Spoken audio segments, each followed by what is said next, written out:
कृषि विज्ञान केंद्र के उद्घाटन समारोह में मुझे अवसर मिला है भाग लेने का और मलंगपुरा पुलवामा में पहला केंद्र बनाया गया और दूसरा केंद्र खुलने में यहां भी 10 साल लग गया। 9 साल बाद दूसरा केंद्र खुला।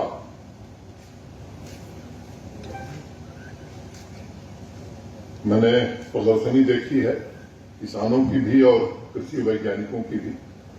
एक मेरा विनम्रतापूर्वक कृषि वैज्ञानिकों से अनुरोध होगा कि हम अपने कृषि विज्ञान केंद्र में जो प्रयोग कर रहे हैं वो किसान तक कैसे पहुंचे। ये अगर हमारे विचार के केंद्र बिंदु में होगा तो निश्चित रूप से इससे समाज को, किसान को लाभ होगा।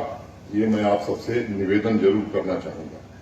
सबका हृदय से स्वागत करना चाहता हूं और बाकी किसान भाइयों से अनुरोध करना चाहता हूं कि वो हमारे लिए प्रेरणा के स्रोत हैं। आने वाले दिनों में ये संख्या और बढ़े, मैं समझता हूं इससे तब हमारी आर्थिक स्थिति बदलेगी। किसान भाइयों ने एक मिसाल कायम की है। कृषि विज्ञान केंद्र की जिम्मेदारियां और उनके कार्य करने का क्षेत्र भारतीय कृषि अनुसंधान परिषद ने बाकायदा परिभाषित किया हुआ है। पत्रिकाओं का विमोचन हुआ। मुझे लगता है कि कई प्रतिशत किसान उसे पढ़ पाएंगे। कुलपति महोदय, मैं आपसे दोबारा फिर से अनुरोध करता हूं, स्थानीय भाषाओं में अगर सामग्री नहीं उपलब्ध होगी तो उसका लाभ हम शायद जितना चाहते हैं उतना नहीं दे पाएंगे और खेती में विविधता लाना यह आज आवश्यक हो गया है। राजेंद्र कुमार जी राजापुरा के हैं, विजयपुर के विनोद कुमार जी ये भी मंच पर थे। बेहतर तकनीक और एक्सटेंशन सपोर्ट जो प्रशासन और कृषि विज्ञान केंद्र और कृषि वैज्ञानिक मिलकर के कर सकते हैं, मुझे लगता है इससे सबसे ज्यादा लाभ यहाँ की जीडीपी को भी होगा, किसान को भी होगा और पूरे यूनियन टेरिटरी के साथ साथ हमारे राष्ट्र को भी होगा। इस दिशा में हमें आगे बढ़ने की जरूरत है। लगाना है तो भी सरकार से परमिशन लेनी है और काटना है तो भी सरकार से परमिशन लेनी। अब उसमें एक बदल की गई है कि किसान को एप्पल ऑर्चिड मैंने सेब का बगीचा लगाने के लिए किसी परमिशन की दरकार नहीं है, जरूरत नहीं है। एक दूसरा समझौते में एक दूसरा बिंदु भी है। सेब के अलावा अखरोट, चेरी, एक्जोटिक वेजिटेबल्स, फ्लावर्स, इन सब की मार्केटिंग के बारे में, उनके स्टोरेज के बारे में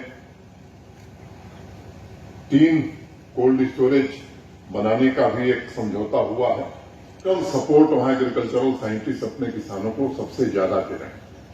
हमारे कृषि वैज्ञानिकों को भी उस दिशा में सोचने की जरूरत है। अब मोबाइल एप्लीकेशंस से पूरे पैकेज तैयार कर लिए जा रहे हैं कृषि वैज्ञानिकों के द्वारा। स्मार्ट फार्मिंग टेक्नोलॉजी उसका नाम दिया है और सीधे उसी के माध्यम से संवाद स्थापित करने का काम प्रारंभ हो गया। उन्होंने फसल बीमा योजना के बारे में पूछा कि आपने फसल बीमा योजना कराया? तो उस किसान भाई ने कहा हाँ कराया। 2500 रुपया उन्होंने प्रीमियम दिया।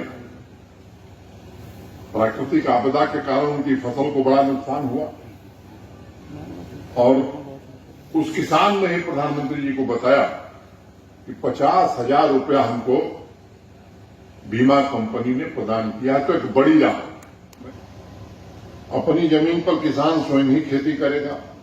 जो उपज पैदा होगी उसे कहीं भी कभी भी किसी को भी बेच सकेगा। ये व्यवस्था इस रिफॉर्म में की गई है और इससे पहले से बेहतर आमदनी किसान को मिल सकेगी। खरीदार कौन होगा इसका चयन नवीन चौधरी जी, मनोज सिन्हा नहीं, किसान खुद तय कर सकेगा। ये व्यवस्था इस कानून में की गई है। न्यूनतम समर्थन मूल्य लागू था, लागू है और लागू रहेगा। ये बात अनेक बार कही गई और जम्मू कश्मीर में तो मैं खड़े होकर के सबके सामने कह रहा हूं कि अगर किसी चीज का न्यूनतम समर्थन मूल्य घोषित है तो इस साल भी है, आगे भी है और लगातार रहने वाला, इसलिए किसी को भ्रमित होने की जरूरत नहीं। इसलिए किसान भाइयों से मैं निवेदन करूंगा कि किसी भ्रांति में आने की जरूरत नहीं है। इन रिफॉर्म से एक और अफवाह फैलाई गई कि मंडियां बंद कर दी जाएंगी। एक भी मंडी यहां बंद हुई है? आने वाले दिनों में मंडी बढ़ेगी। मंडी एक भी बंद होने वाली नहीं है। मैं फिर सबको कह रहा हूं, इस बात को जरा ध्यान से सुनने की जरूरत है और मैं पूरी जिम्मेदारी से बात कर रहा हूं। कॉन्ट्रैक्ट फार्मिंग को लेकर के भी एक भ्रांति फैलाई गई। मित्रों, मैं बहुत विनम्रता से बात कहना चाहता हूं। उत्पाद का ही लेन देन होना है।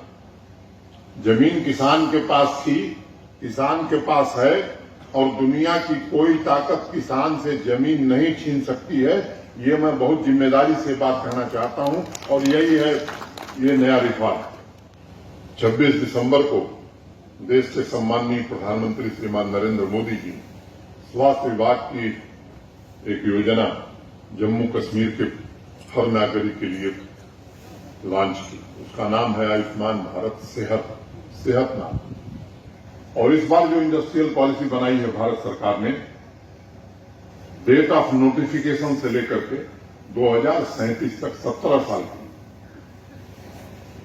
28,400 करोड़ रुपए का इंसेंटिव भारत सरकार यहां उद्योग लगाने के लिए दे रही है। आने का मौका दिया। मैं सभी किसान भाइयों को हृदय से नमन करता हूं। यहां सभी सज्जन वृंद को नमस्कार करता हूं और फिर से ये शुभकामना देता हूं।